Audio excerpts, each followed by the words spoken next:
there should be private sector participation.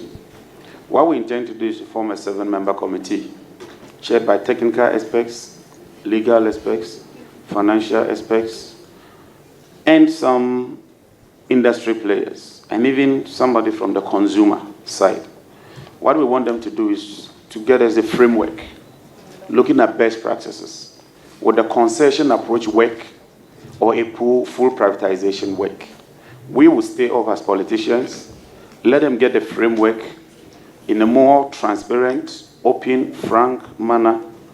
Then when we get the buy-in of Ghanaians, then we can set the standards using an RFQ, an RFP, and then a competitive tender process.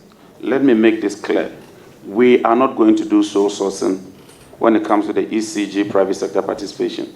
Competitive tender process with some element of private sector participation using local content, and then we set the KPIs so we make progress. And so we are clear in our minds what we intend to do. The main problem with ECG is not just the collection, but even how they spend or administer what they collect.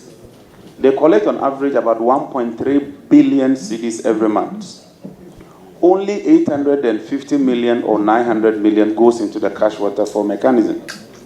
So what it means is that almost 400 million does not find its way into the cash waterfall mechanism because they've signed all kinds of contracts. Yesterday at the meeting, it came to light that they have 2,500 containers sitting at the ports. Contracts worth 9 billion has been signed.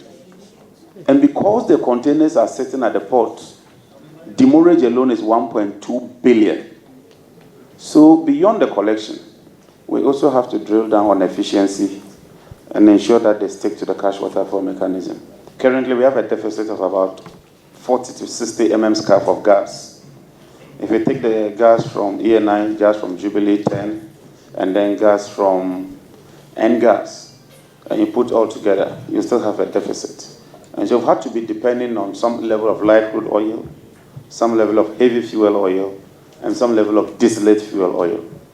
Our immediate objective will be to bridge that gap. We've met Jubilee partners, we've spoken to the partners and the operators, Talo. We've also spoken to Ghana Gas. They are currently doing 100 mm SCAF. We are confident that if they do some reconditioning, they can increase it to about 35 more. And that will give us a lot of buffer.